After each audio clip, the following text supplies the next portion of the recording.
Hello बच्चों, अभी तक हमने साइन का ग्राफ, कॉस, टेन का ग्राफ, 3 ग्राफ डिस्कस किए।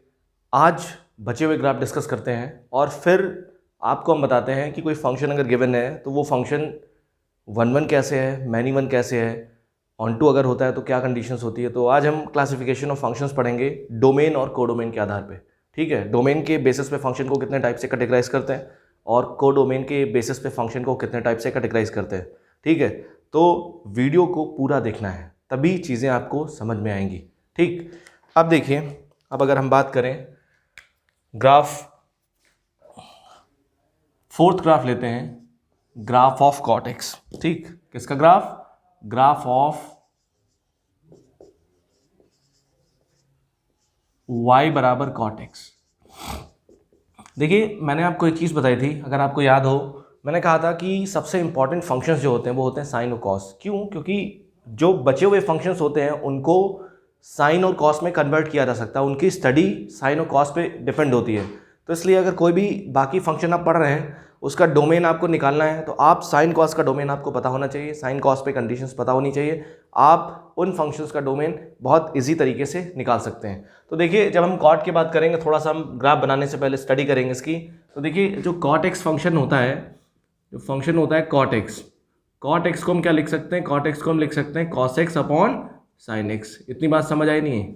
कॉट बराबर क्या होता है? Cos upon sine. तो अगर इसके डोमेन की हम बात करें तो यहाँ से एक बात और कह सकते हैं कि जिन पॉइंट पे कॉस 0 होता है उन पॉइंट पे कॉट 0 होगा, क्योंकि ये दोनों डायरेक्टली प्रोपोर्शनल हैं। ठीक है, जिन पॉइंट पे साइन 0 होगा उस पॉइंट पे क्या होगा? ये नॉट डिफाइंड होगा या अनडिफाइंड होगा, बोल सकते हो। ठीक, तो इसके डोमेन के लिए, क्योंकि इस फंक्शन, ये फंक्शन इसके बराबर होता है, तो इसके डोमेन के लिए फॉर डोमेन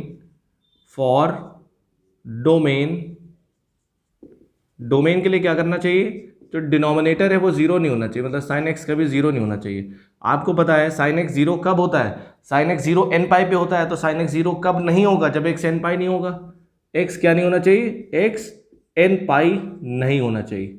एक्स अगर एन पाई नहीं होगा तो साइन एक्स कभी 0 नहीं हो सकता है। ठीक है, तो एक्स एन पाई नहीं होना चाहिए। तो डोमेन क्या होना चाहिए इसका डोमेन होना चाहिए आर माइनस एन पाई। आपको पता है ये एन क्या होता है? वेयर ये एन जो होता है ये एन इंटीजर होता है।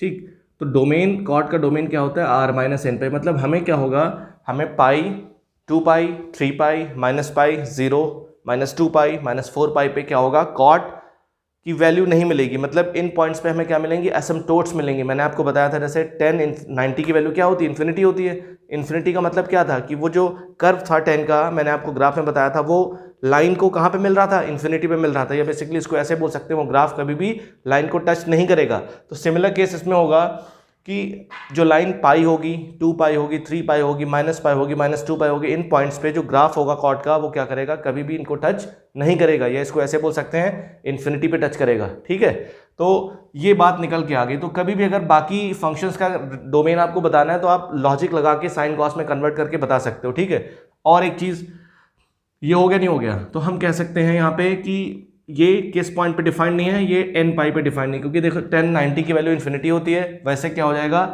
कॉट 90 की वैल्यू 0 हो जाएगी। 10 0 की वैल्यू 0 होती है, तो कॉट 0 की वैल्यू क्या हो जाएगी? इन्फिनिटी हो जाएगी। बात समझ आई नहीं है? तो कहने का मतलब है, इसका ग्राफ अगर बनाएंगे और इसका डोमेन आपको पता होना चाहिए, डोमेन नहीं आया, और इसका जो रेंज होता है, रेंज आपको पता होना चाहिए। इस फंक्शन का जो रेंज होता है आर, कंप्लीट वाई एक्सिस होता है। ठीक, ये बात आपको पता होनी चाहिए। तो अब देखिए, जब इसका हम डोमेन ग्राफ बनाएंगे तो हमने क्या किया? हमने ये एक्सिस बनाई वाई एक्सिस, और ये एक्सिस क्या हो गई? ये हमारे पास एक्स एक्सिस हो गई। This is x axis and this is y axis. अब हम क्या करेंगे? हमको पता है, एक बात और चेक करेंगे, क्या ये ग्राफ ओरिजिन से पास होगा? क्या ये ग्राफ ओरिजिन से पास होगा?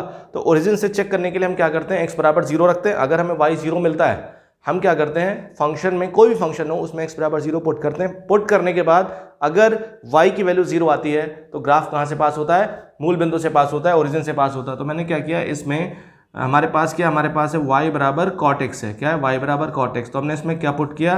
पुट x बराबर 0। x बराबर 0 जब पुट किया तो y बराबर कितना हो गया? y बराबर हो गया कॉट 0 डिग्री। कॉट 0 की वैल्यू क्या होती है? इन्फिनिटी होती है, बोल सकते हो नॉट डिफाइंड होती है, नॉट डिफाइंड होती है। तो इसका मतलब क्या हो रहा है कि हमें y 0 नहीं मिल रहा है, x बराबर 0 पे y 0 नहीं मिल रहा है। इसका मतलब ये ग्राफ ओरिजिन से पास नहीं होता है। Not passes through the origin, not passes through origin, ये ग्राफ मूल बिंदु से पास नहीं होता। तो इतनी जानकारी हमने बना ली। अब हम क्या करेंगे, देखो ये ग्राफ कैसे बनाते हैं समझिए। तो ये हम क्या करते हैं, ये हमारे पास 0 है, ठीक, और हमें पता है कि 0, पाई, 2 पाई, 3 पाई पे हमें क्या मिलेगा, एसिम्प्टोट्स मिलेंगे, क्योंकि इन पॉइंट पे क्या है, फंक्शन डिफाइंड नहीं है। तो हम क्या करेंगे, एक सर्टेन लेंथ लेंगे। आपको ग्राफ बनाना कैसे समझिए, आपको एक सर्टेन लेंथ लेनी है, जैसे 2 यूनिट, 3 यूनिट, 4 यूनिट, कोई भी एक सर्टेन लेंथ ले लेनी है। तो हमने एक सर्टेन लेंथ ले ली। सर्टेन लेंथ का पे मैंने क्या कर दिया, एक लाइन खींच दी ऐसे करके, यूँ एक सर्टेन लेंथ पे मैंने एक लाइन खींच दी। इतनी ही लेंथ का, ये जो लेंथ आपने ली है, इतनी ही लेंथ के सभी लाइनें, ब्लॉक्स आपको बनाते चले जाने, सभी लाइन। ये जो लाइन आपको क्या, इसके बगल में जो लाइन खींचनी है उसकी डिस्टेंस भी कितनी, इतनी होनी चाहिए। इधर भी सेम लाइन खींचनी है। तो क्या करेंगे हम, इतनी लेंथ की सभी लाइन खींचते चले जाएंगे, ठीक। ये हमने खींचा, फिर हमने क्या किया, एक लाइन ये खींची, फिर हमने एक लाइन ये खींची। ऐसे करते करते हम ऐसे बहुत से लाइन खींचते इधर चले जाएंगे और इधर भी खींच देंगे, ठीक है। थोड़ा बहुत डिफरेंस हो सकता है, लेकिन सबकी लेंथ क्या होगी, सेम होगी।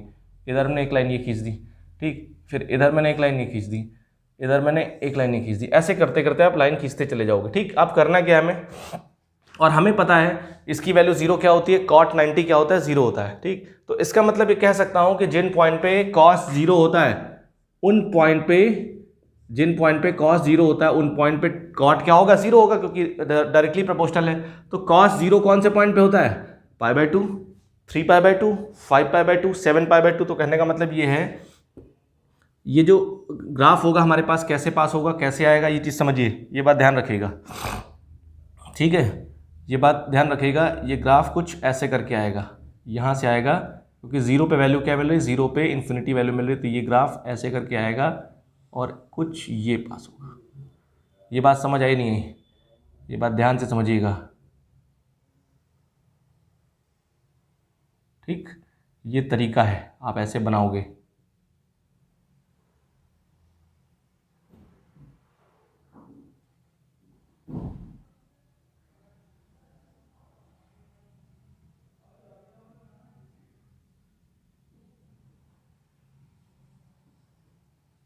ठीक है, ये बात समझिए ध्यान से। एक ब्लॉक आपको याद रखना है, यही सारे ब्लॉक क्या करने हैं, आपको रिपीट कर देने हैं, क्योंकि ये पीरियोडिक फंक्शन होते हैं। 10 में भी मैंने आपको यही बताया था, एक ब्लॉक याद रखना, बाकी सिमिलर चीज आप बनाते चले जाइए इधर भी।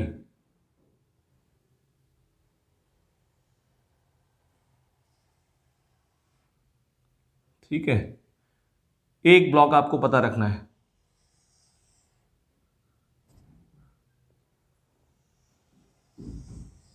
ठीक, करेक्ट।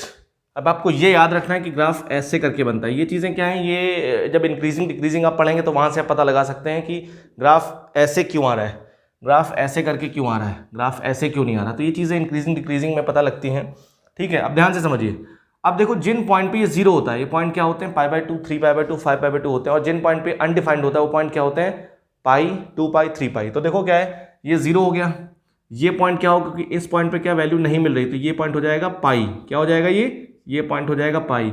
ये पॉइंट कितना हो जाएगा, ये पॉइंट हो जाएगा 2π। ये वाला पॉइंट कितना हो जाएगा, 3π। ये पॉइंट कितना हो जाएगा, 4π। ये वाला पॉइंट कितना हो जाएगा, 5π। तरीका समझ आया नहीं आपको? तो कहने का मतलब ये पॉइंट आ गया हमारे पास। अब आपको मैंने बताया था मिड पॉइंट निकालने के लिए क्या करना है, इन दोनों को जोड़ के आधा कर देना। तो ये जो मिड पॉइंट आएगा हमारे पास, ये हो जाएगा π/2। ये कितना हो जाएगा, इन दोनों को जोड़ के आधा कर दिया, 3π/2। ये कितना हो जाएगा, 5π/2। ये कितना हो जाएगा, 7π/2। ये कितना हो जाएगा, 9π/2।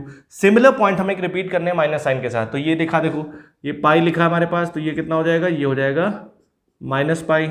ये कितना हो जाएगा, -2π।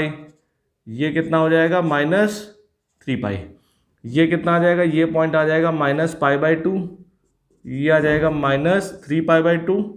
ये हो जाएगा -5π/2। तरीका समझ आया नहीं है, बताइए कोई दिक्कत इसमें?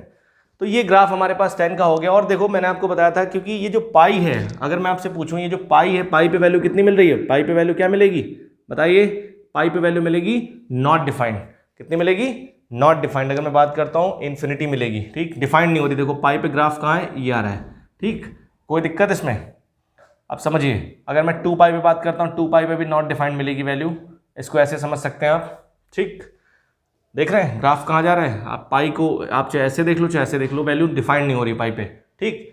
तो अब समझिए बात को। इंपॉर्टेंट चीज़ क्या है, अगर मैं आपसे पूछता हूँ और ये लेंथ कितनी है, ये लेंथ है पाई हमारे पास, और ये जो लेंथ पाई है यही रिपीट कर रही बार बार, इसीलिए कहते हैं कि जो कॉट होता है, टेन और कॉट होता है, उनका पीरियड कितना होता है, पाई होता है, वो पाई के बाद रिपीट करते हैं। अब देखिए थोड़ा सा और एनालिसिस करते हैं। अगर मैं पूछता हूँ कॉट 3π/2 की वैल्यू बताइए, तो आपको क्या करना है, सबसे पहले 3π/2 पे पहुंचना है। 3π/2 कहाँ पे, यहाँ पे, ग्राफ पे है पॉइंट, बिल्कुल ग्राफ पे है। उसके करस्पॉन्डिंग कहाँ देखना है वैल्यू में, उसके करस्पॉन्डिंग वाई एक्सिस पे देखना है, कितना आ रहा है, 0।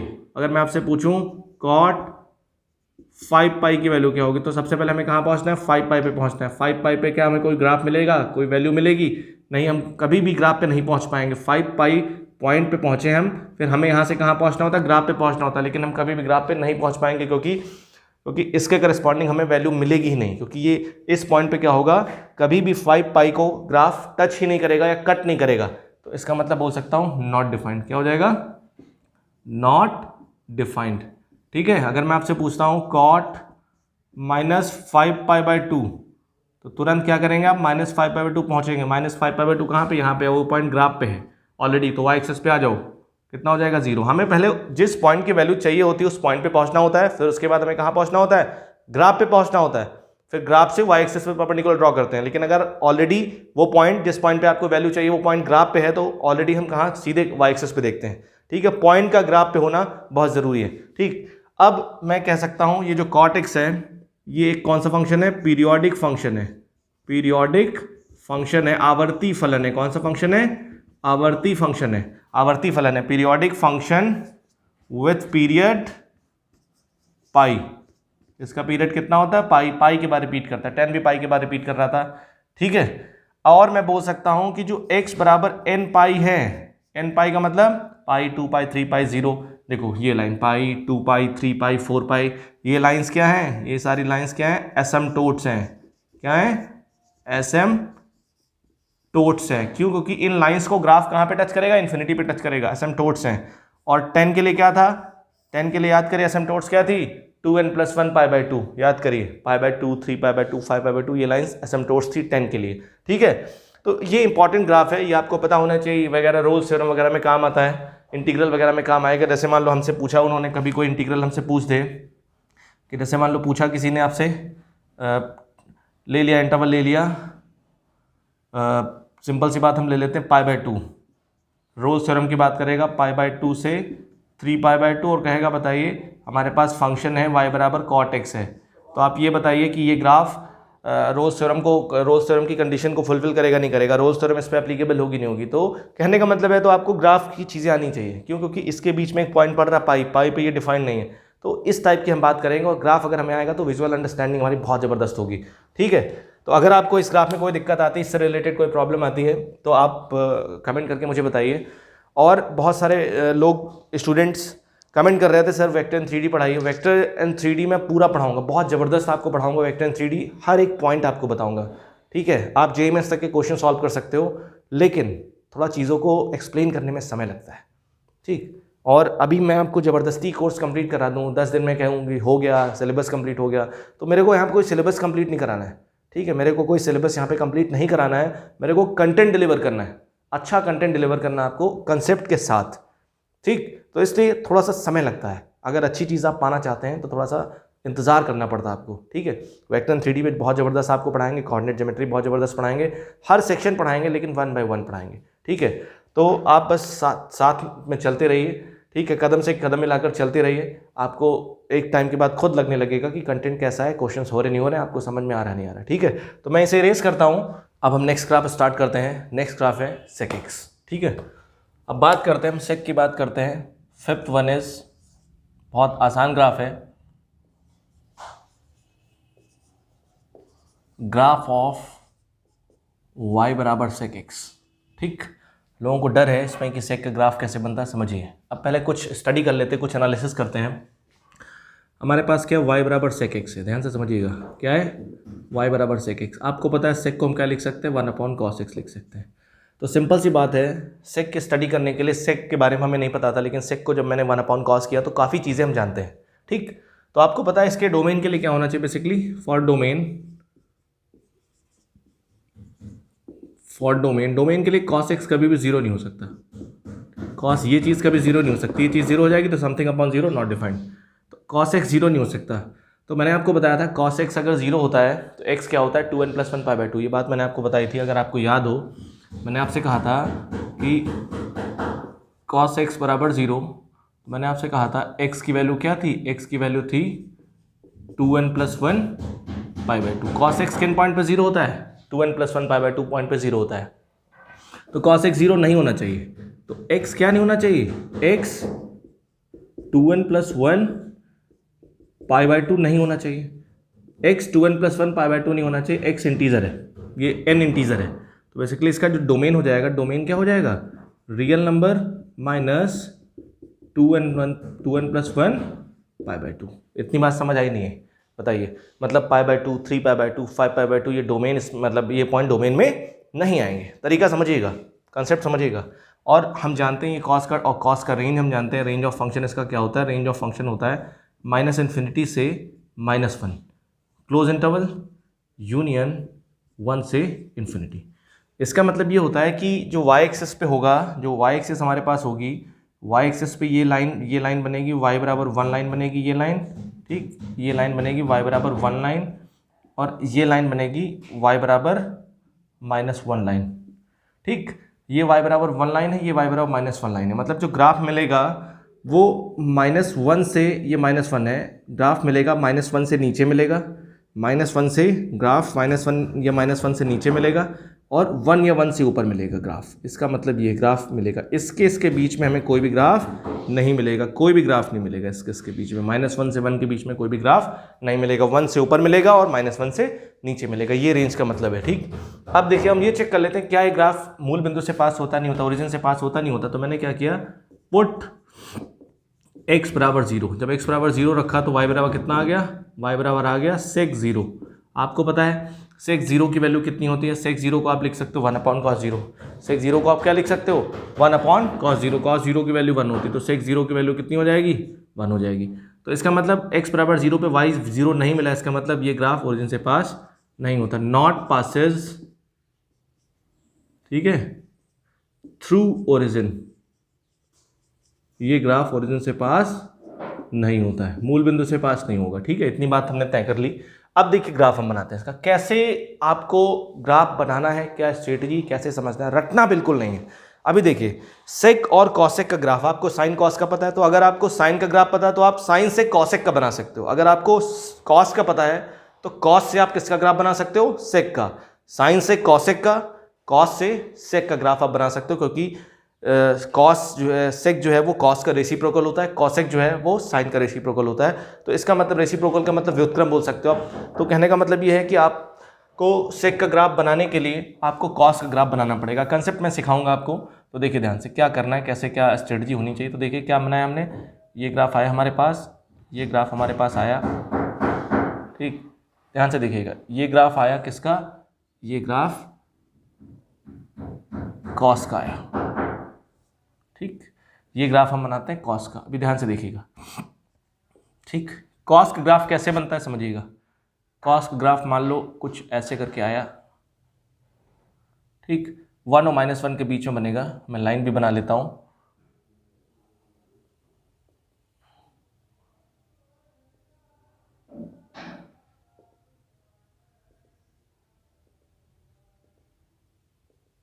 ठीक।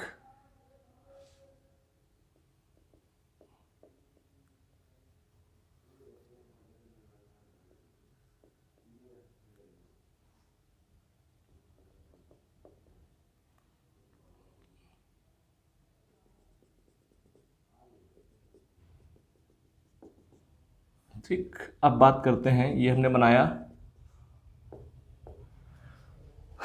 कॉस के लिए, मैंने ये लाइन y बराबर 1 खींच ली और ये -1 खींच ली।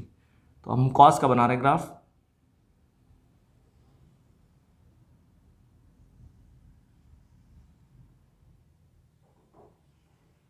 यूं चलता जाएगा ग्राफ, ठीक, ये ग्राफ चलता जाएगा और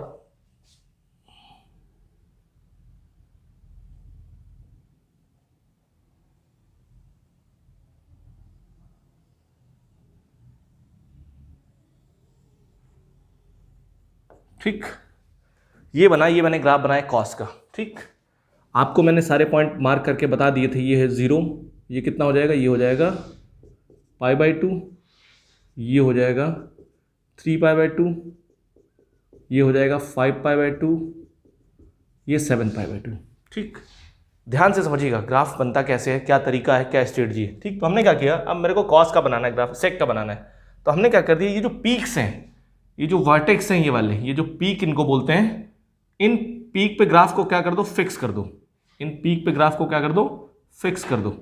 ये मान के चलो ग्राफ फिक्स है, ये ऐसा मान लो कि ये जो पीक है हमारे पास, इन पे बंधे हुए ग्राफ ज्वाइंट है। ठीक, इस पीक पे ग्राफ रुके हुए हैं, यहाँ से हिल नहीं सकते, इस पीक से ग्राफ हिल नहीं सकते, फिक्स है इन पीक्स पे। ठीक, अब हमने क्या किया, ये जो एक्स एक्सिस है ना, ये एक्स एक्सिस के अबाउट कैंची लेके काट दिया ग्राफ को। ध्यान समझिएगा, हमने क्या किया, एक कैंची ली यहाँ से, ठीक, और कैंची लेके क्या किया, ग्राफ को काट दिया। ये बात समझ आई नहीं है, कैंची ली, कैंची से मैंने ग्राफ को क्या कर दिया, कट कर दिया।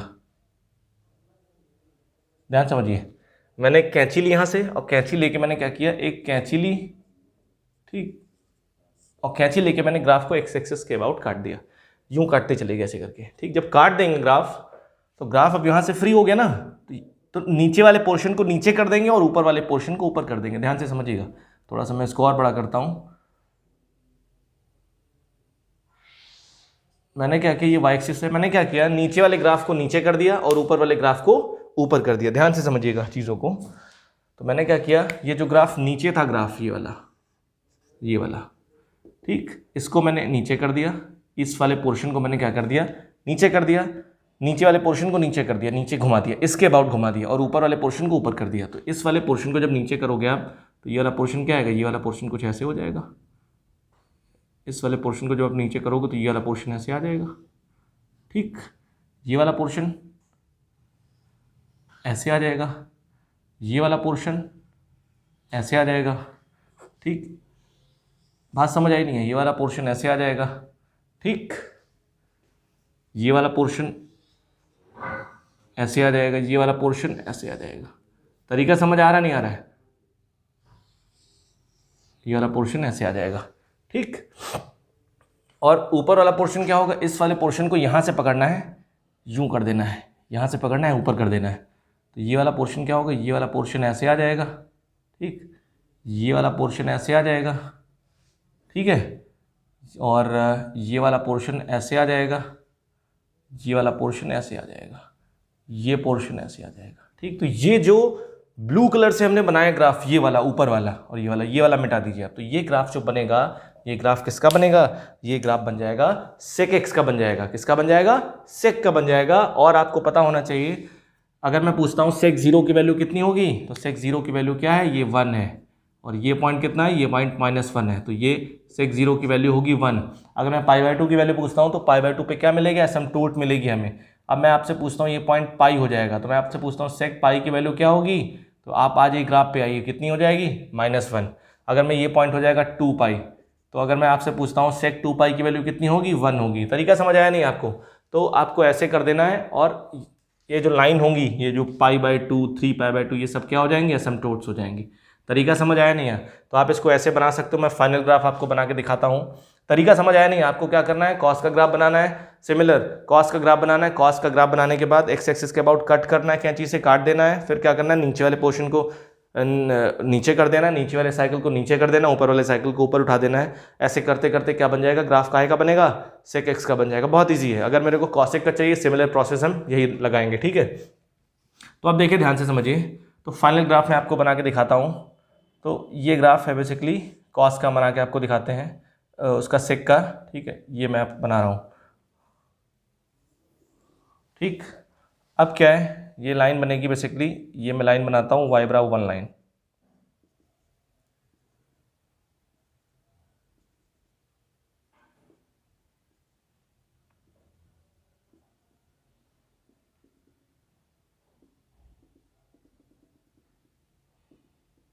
ठीक,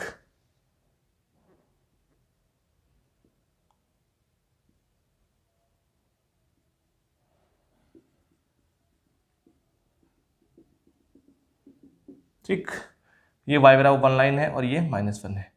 अब मैं क्या करता हूँ, आपको पता है क्योंकि इसके डोमेन में π/2, 3π/2, 5/2 नहीं आते, मतलब ये इन पॉइंट पे एसिम्प्टोट्स मिलेगी। देखो इन पॉइंट पे क्या होगा, एसिम्प्टोट्स मिलेगी। तो हमने क्या किया, इसको लाइन्स हमने ड्रॉ कर ली। एक लाइन ड्रॉ करते हैं π/2, 3π/2, ठीक, ये जैसे, ये आपको पता होना चाहिए।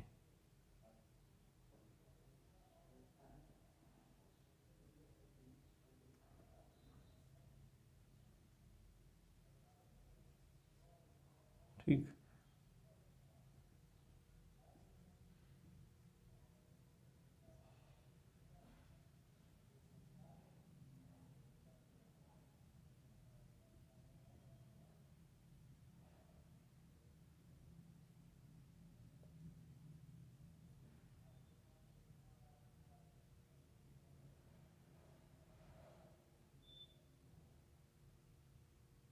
ध्यान से समझिएगा, ठीक है।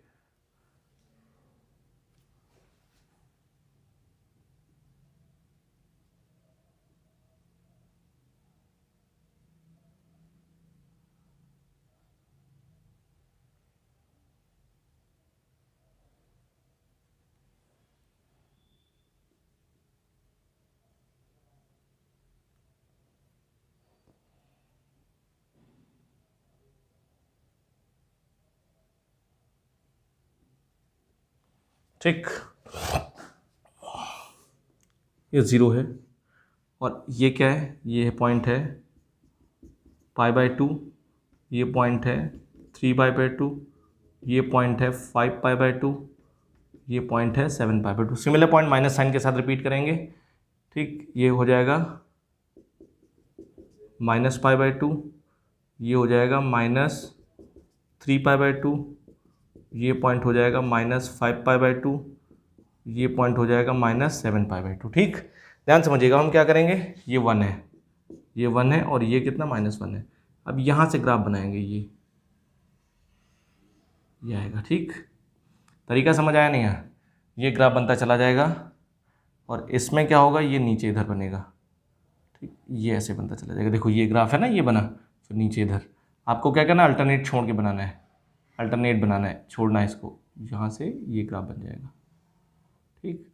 फिर इधर आगे यूँ बनेगा, ठीक, ये बनेगा। बात समझ आई नहीं है?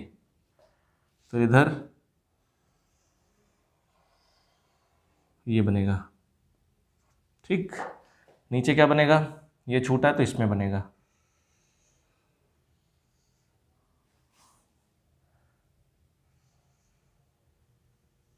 ठीक।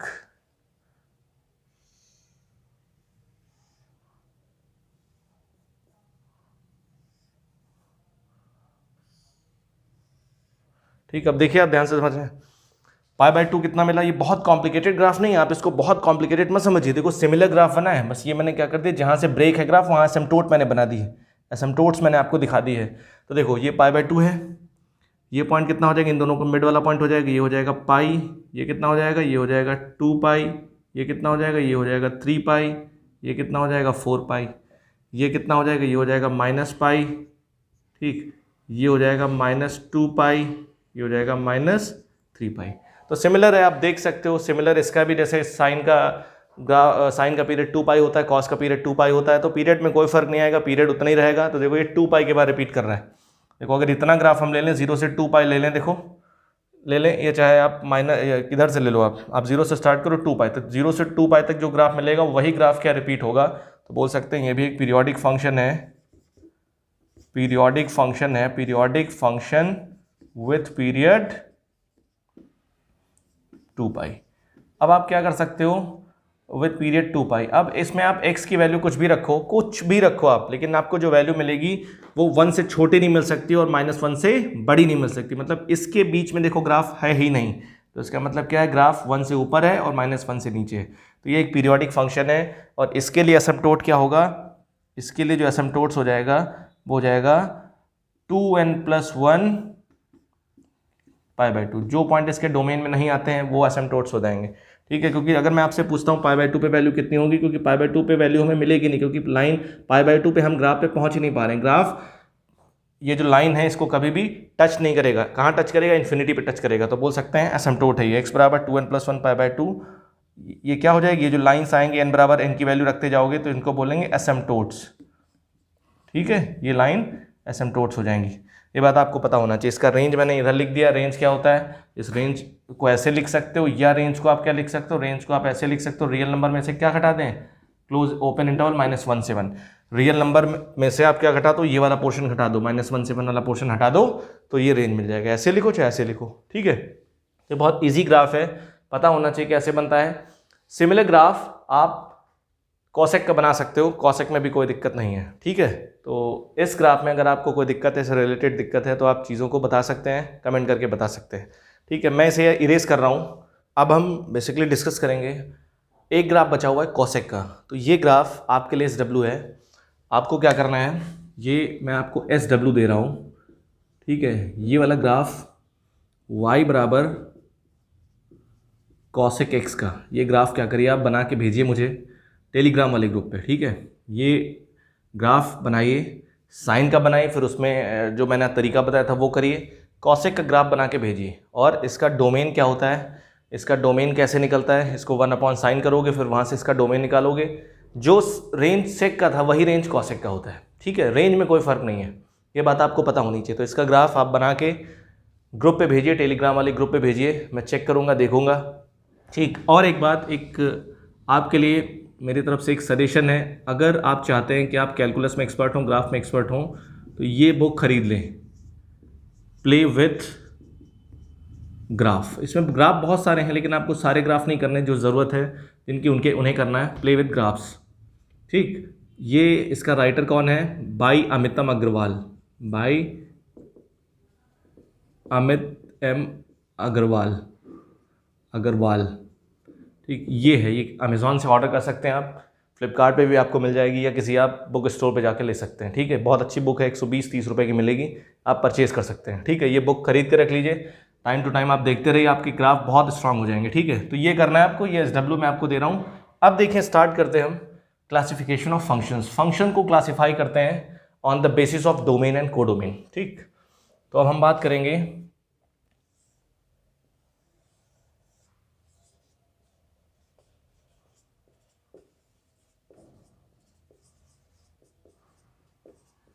Classification of functions. ठीक है, on the basis of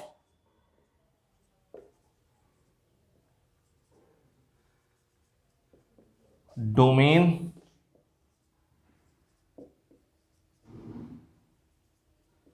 and codomain. प्रांत और सहप्रांत के आधार पर फंक्शन का वर्गीकरण, फंक्शन का क्लासिफिकेशन। ठीक है, डोमेन और कोडोमेन के बेसिस पे फंक्शन कितने टाइप के होते हैं हमें समझना है, बहुत इंपॉर्टेंट है। यहाँ से क्वेश्चन मेंस में भी आता है, एडवांस में कई बार क्वेश्चन आ चुका है, और इंडिया वगैरह में भी पूछ सकता है क्वेश्चन। ठीक है, तो कोई फंक्शन आपको दे देगा, आपसे पूछेगा बताइए वो फंक्शन 1 है कि मैनी 1 है, ऑन टू है कि इनटू है। तो ऑन टू इंटू 1 मैनी 1 तो ईजी होता है। ऑन टू और इनटू की सिर्फ एक ही कहानी है, रेंज। अगर किसी फंक्शन का रेंज निकालना आप नहीं जानते तो आप ऑन टू और इनटू फंक्शन नहीं बता सकते। इसीलिए मैंने आपसे कहा था कि फंक्शन टॉपिक में सबसे इंपॉर्टेंट अगर होता है वो है डोमेन और रेंज। अगर डोमेन और रेंज आपको आता है तो काफ़ी चीज़ें आप कर सकते हो, क्योंकि अगर आपको यही नहीं पता फंक्शन 1 ऑन टू है तो आप इन्वर्टिबल फंक्शन की बात नहीं कर पाओगे, फंक्शन का इन्वर्स कैसे निकलता है ये भी नहीं जान पाओगे। तो इसलिए इंपॉर्टेंट चीज़ क्या है, रेंज ज़्यादा इंपॉर्टेंट है, क्योंकि डोमेन निकालना तो ईजी होता है as compare to range. Range के निकालने के लिए कोई स्पेसिफिक मेथड नहीं, रेंज के लिए बहुत सारे मेथड्स होते हैं। अलग अलग फंक्शन बदला तो मेथड बदल गया। ठीक है, तो वो चीज़ें क्या है, कंसेप्ट सीखिए और फिर प्रैक्टिस करिए, चीज़ें धीरे धीरे आने लगेंगी आपको। ठीक है, अब देखिए ध्यान से, अगर मैं बात करूँ, पहले मैं बात करता हूँ डोमेन के बेसिस पे। ठीक, अगर मैं इधर लिख रहा हूँ, मैं डोमेन की बात करता हूँ, तो डोमेन के आधार पे और कोडोमेन के आधार पे। ठीक, करेक्ट, ये बात समझिए। अगर कोई फंक्शन है हमारे पास तो फंक्शन क्या होता है, यहाँ पे डोमेन होता है, और यहाँ पे ये क्या होता है, ये कोडोमेन होता है। ऐसे तो फंक्शन लिखते नहीं लिखते, FA to B, याद करिए।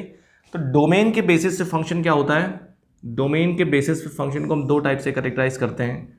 पहला टाइप होता है, पहले फंक्शन को बोलते हैं 1-1 फंक्शन। क्या बोलते हैं? 1-1 फंक्शन, ठीक। और कोडोमेन के बेसिस से फंक्शन को दो टाइप, मतलब डोमेन के बेसिस से फंक्शन को दो टाइप से कैटेगराइज करते हैं, 1-1 फंक्शन, और दूसरा क्या होता है? Many one function. Many one function domain function, इसको बोलते हैं हम एकैकी फलन। हिंदी में क्या बोलते हैं इसको? एकैकी फलन, ठीक। और इसको क्या बोलते हैं? इसको बोलते हैं बहुएकैकी, बहुएकैकी फलन। ये बात याद रखिएगा।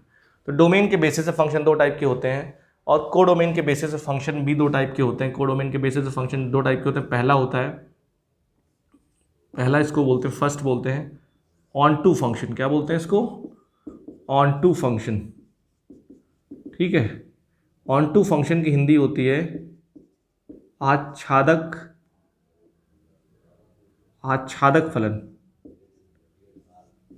आच्छादक फलन। और सेकंड क्या होता है? ऑन टू के बाद क्या आता है? इनटू फंक्शन, ठीक है। इनटू फंक्शन को बोलते हैं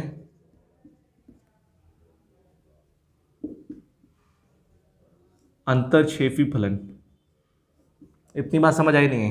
तो कहने का मतलब है डोमेन के बेसिस पे फंक्शन दो टाइप के होते हैं, डोमेन के आधार पे। कोडोमेन के आधार पे भी फंक्शन दो टाइप के होते हैं। डोमेन के बेसिस पे फंक्शन 1-1 मैनी वन, और कोडोमेन के बेसिस पे फंक्शन दो टाइप के होते हैं, ऑन टू और इन टू। तो इंपॉर्टेंट चीज़ क्या है? अब सबसे बड़ी चीज़, आपको फंक्शन लिखा होगा, आपसे पूछा जाएगा बताओ ये फंक्शन क्या है, इसका नेचर बताओ क्या है, 1-1 है कि मैनी वन है कि ऑन टू है कि इन टू है। तो दुनिया में जितने भी फंक्शन होते हैं, जितने भी फंक्शन होते हैं, मैंने क्या बोला? दुनिया में जितने भी फंक्शन होते हैं, एक फंक्शन इसमें से होगा, इस पेयर में से होगा, एक फंक्शन इस पेयर में से होगा, ठीक है। ये बात समझिएगा, एक फंक्शन इस पेयर में से होगा, एक फंक्शन इस पेयर में से होगा, ठीक है। तो फंक्शन के टाइप क्या क्या बन सकते हैं, अगर मैं बात करूं क्या क्या पॉसिबिलिटी हो सकती है। पहला फंक्शन क्या कहो, या तो 1-1 होगा। अगर फंक्शन 1-1 हो गया तो उसके करस्पॉन्डिंग कितनी पॉसिबिलिटी? दो पॉसिबिलिटी, 1-1 ऑन टू हो सकता है या 1-1 इन टू हो सकता है। फंक्शन अगर मान लो पहला केस बन सकता है, फंक्शन क्या हो सकता है? 1-1 ऑन टू हो सकता है। दूसरा क्या हो सकता है? 1-1 इन टू हो सकता है। इसको हिंदी में क्या बोलेंगे? एकैकी आच्छादक, एकैकी अंतक्षेपी, ठीक। अगला क्या हो सकता है? मान लो फंक्शन मैनी वन हो गया, तो मैनी वन के करस्पॉन्डिंग कितनी possibility? Many one onto, ठीक। और फोर्थ क्या रहेगा बताइए? फोर्थ रहेगा many one into. Function many one onto हो सकता है, मैनी वन इन टू हो सकता है। तो चार पॉसिबिलिटी हमारे पास बनती है। ऐसा नहीं हो सकता कोई फंक्शन, एक फंक्शन 1-1 और मैनी वन हो जाए, पॉसिबल नहीं है, ठीक है। एक फंक्शन अगर सर्टेन डोमेन में 1-1 मैनी वन नहीं हो सकता है, ठीक है। कहने का मतलब यह है कि फंक्शन या तो 1-1 होगा या मैनी वन होगा। अगर डोमेन फिक्स है तो कहने का मतलब फंक्शन या तो 1-1 होगा या मैनी वन होगा। डोमेन को बदल के, डोमेन को वेरी करा के फंक्शन को 1-1 और मैनी वन बनाया जा सकता है, लेकिन साइमल्टेनियसली एक साथ एक फंक्शन या तो 1-1 होगा या मैनी वन होगा। ध्यान से समझिएगा, ठीक। तो ये आपको ढंग से नोट करना है। अब हम क्लासिफिकेशन करेंगे, 1 by 1 फंक्शन पिक करेंगे और समझाएंगे कि क्या कैसे होता है, ठीक है। मैं इसे इरेज कर रहा हूँ। अब देखिए हम 1 by 1 स्टार्ट करते हैं, 1 by 1 डिस्कस करेंगे। 1-1 फंक्शन क्या होता है, मैनी वन फंक्शन क्या होता है। अगर कोई फंक्शन गिवन है हमारे पास, 1-1 है, मैनी वन है, तो हम कैसे, क्या क्या कंडीशंस होती हैं 1-1 फंक्शन और मैनी वन फंक्शन के लिए, ठीक है। तो हम बात करते हैं 1-1 फंक्शन, इधर से स्टार्ट करते हैं। फंक्शन क्या पहला हमारे पास है 1-1 फंक्शन, ठीक है। 1-1 फंक्शन, इसका एक और नाम होता है इंग्लिश में, हिंदी में इसको एक ही बोलते हैं। इसका एक और नाम होता है, इसको बोलते हैं इंजेक्टिव फंक्शन। क्या बोलते हैं इसको? इंजेक्टिव फंक्शन, ठीक है, करेक्ट। इसको इंजेक्टिव फंक्शन बोलते हैं। तो जैसे मान लो हमने कोई फंक्शन ले लिया f(a) क्या ले लिया? एक फंक्शन कोई भी हो सकता है f(a), ठीक।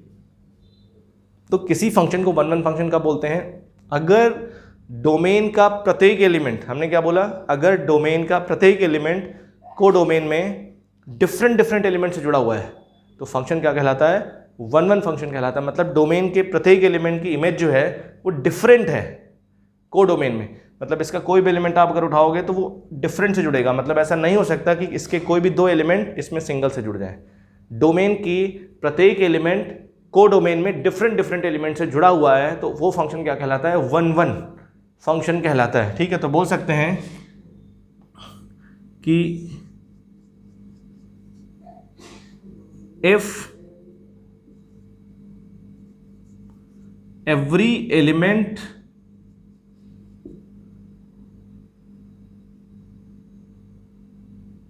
इसको ऐसे नहीं लिखते हैं, इसको थोड़ा सा चेंज करते हैं language.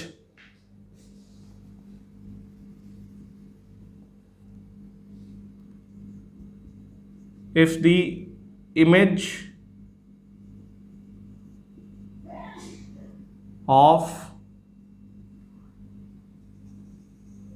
each element in domain, if the image of each element in domain is different,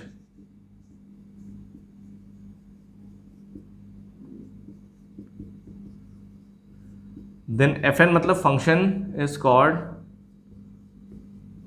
1 1 function. ये बात समझिएगा। कहने का मतलब है कि डोमेन के प्रत्येक एलिमेंट की इमेज जो है डिफरेंट है, हर एलिमेंट की इमेज डिफरेंट है, तो फंक्शन क्या कहलाता है? फंक्शन कहलाएगा 1 1। इसको हिंदी में लिख सकते हैं कि डोमेन का प्रांत का प्रत्येक अवयव सह प्रांत में भिन्न भिन्न अवयव से जुड़ा हुआ है। यदि प्रांत का प्रत्येक अवयव सह प्रांत में भिन्न भिन्न अवयव से जुड़ा हुआ है तो फलन एक ही फलन कहलाता है। बात समझ आई नहीं? आप हिंदी में लिख लीजिएगा। तो ये सिचुएशन अगर है हमारे पास कि इसका हर एलिमेंट डिफरेंट से जुड़ा हुआ है तो फंक्शन क्या कहलाएगा? फंक्शन कहलाएगा 1 1 कहलाएगा। ठीक है, अब देखो क्या है। लेकिन अगर इसका उल्टा है, ध्यान से देखिएगा एग्जाम्पल, चलिए इसमें सेकंड भी लिख लेता हूँ। अगर इसका उल्टा है मतलब ये हो सकता है कि इसका एक से ज़्यादा एलिमेंट सिंगल से जुड़ा हुआ है तो फंक्शन क्या कहलाएगा? मैनी वन कहलाएगा। या बोल सकता हूँ कि फंक्शन 1 1 नहीं होते उनको मैनी वन बोलते हैं। तो अगर मैं मैनी वन की बात करता हूँ, ठीक है, अगर मैं बात करूँ मैनी वन फंक्शन, ठीक, मैनी वन फंक्शन क्या कहलाता है? जैसे फंक्शन हमारे पास a to b है तो सिंपल सा फंडा है, क्या लिखेंगे? If 2 or more than 2 elements of domain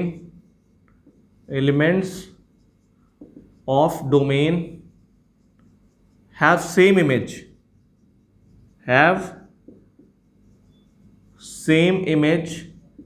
in codomain,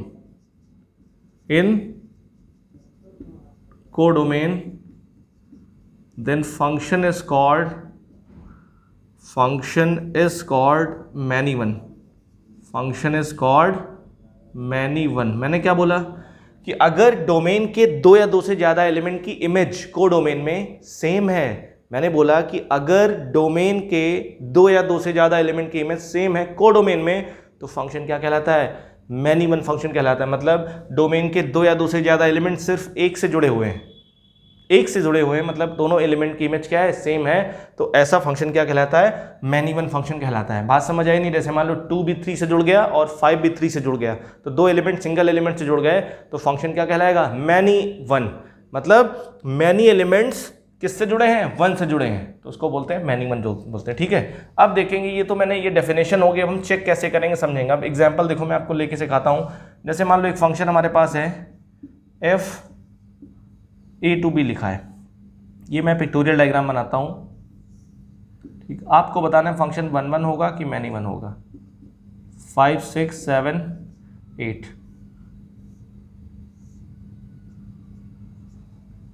बताइए, बोलिए।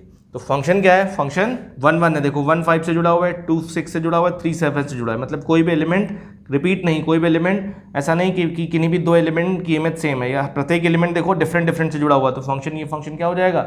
ये फंक्शन हो जाएगा 1 1 फंक्शन। अभी अगला एग्जाम्पल लेते हैं, इसमें लेते हैं। तो देखो अगर क्या है हमारे पास, कोई फंक्शन ले लिया मैंने a to b, ठीक है। अब देखिए ध्यान से, a to b अगर मैंने कोई फंक्शन ले लिया, ये a हमारे पास है और ये क्या है?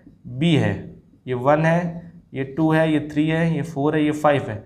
1 4 से जुड़ गया, 2 भी 4 से जुड़ गया, 3 5 से जुड़ गया। तो देखो इसमें 1 और 2 की इमेज क्या है? सेम है। 1 4 से जुड़ गया, 2 4 से जुड़ गया। इसका मतलब क्या है? 2 एलिमेंट है हमारे पास हैं और 2 एलिमेंट की इमेज क्या है? सेम है। 2 एलिमेंट सिंगल एलिमेंट से जुड़ रहे हैं, इसका मतलब ये फंक्शन क्या होगा?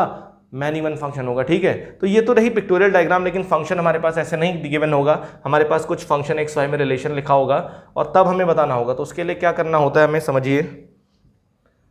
ठीक है, तो देखिए कंडीशंस क्या होती हैं। सबसे पहले क्या होता है, आपको क्या करना है, स्टेप याद रखने हैं।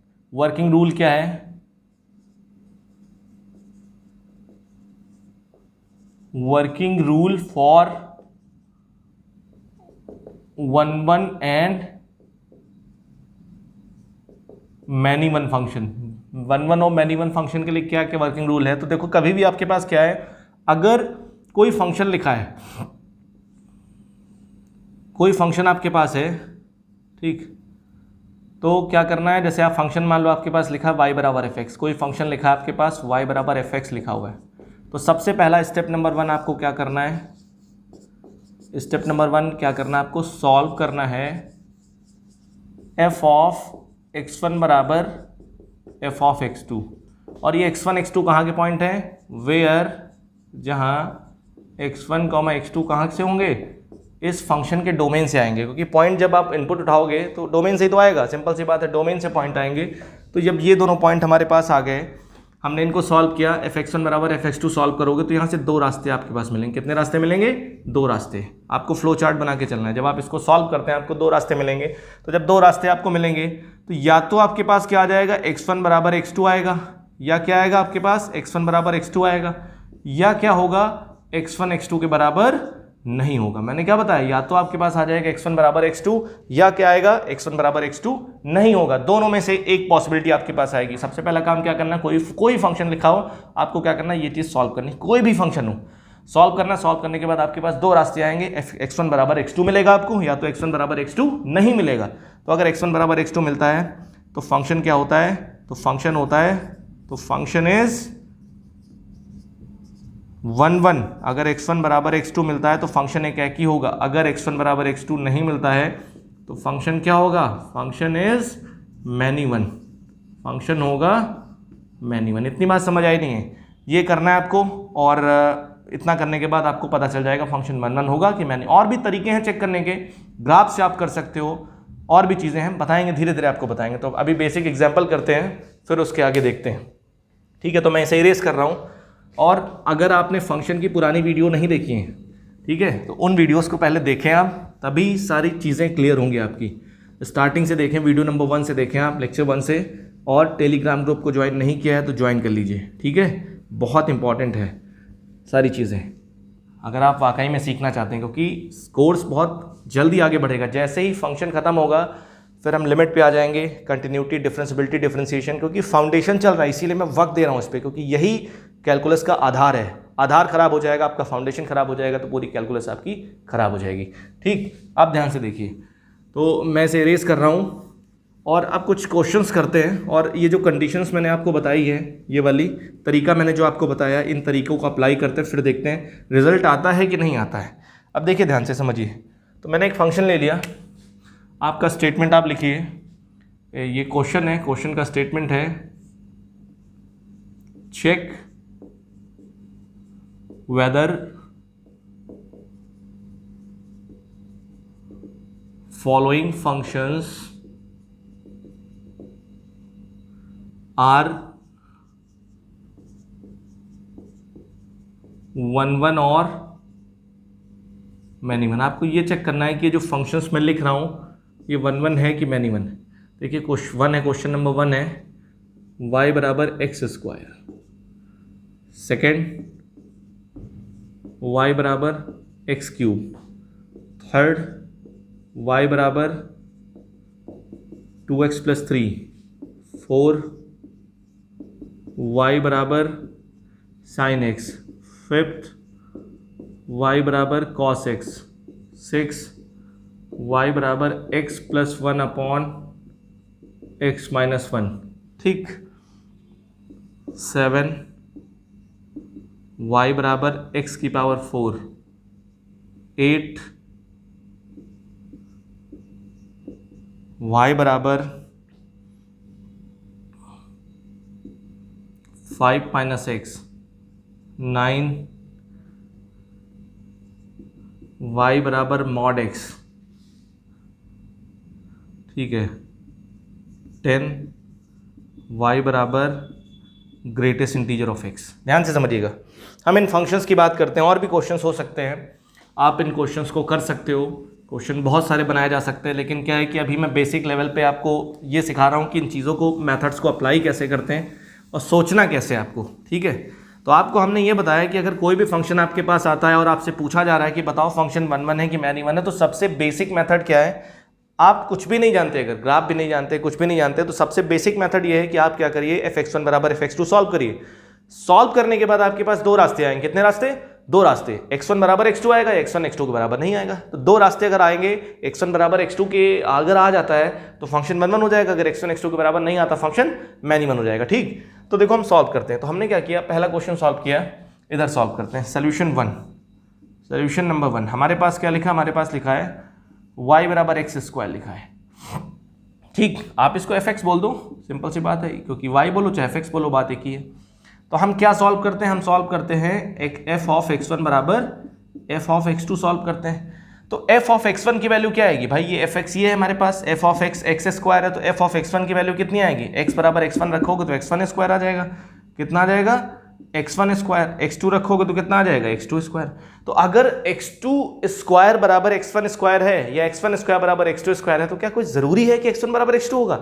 बिल्कुल जरूरी नहीं, क्योंकि अगर पावर इवन होती है, किसी नंबर, कोई भी नंबर, कोई भी वेरिएबल लिखा, उसकी इवन पावर अगर बराबर है तो वो नंबर आपस में बराबर नहीं होते हैं। क्योंकि देखो x1 बराबर अगर x2 है, x1 स्क्वायर बराबर x2 स्क्वायर है, तो यहां से क्या होगा, x1 बराबर प्लस माइनस x2 आएगा, तो इसका मतलब x1 x2 के बराबर नहीं आ रहा, एग्जैक्टली बराबर होना चाहिए। तो ये फंक्शन क्या आ जाएगा, मैनी 1 आ जाएगा। क्या आ जाएगा, कौन सा फंक्शन है, मैनी 1 फंक्शन है। क्यों? क्योंकि यहां से एग्जांपल भी आप ले सकते हो कि अगर x1 स्क्वायर बराबर x2 स्क्वायर है, तो देखो 2 स्क्वायर बराबर माइनस 2 का स्क्वायर, 2 स्क्वायर बराबर माइनस 2 का स्क्वायर, तो क्या 2 और माइनस 2 बराबर हैं?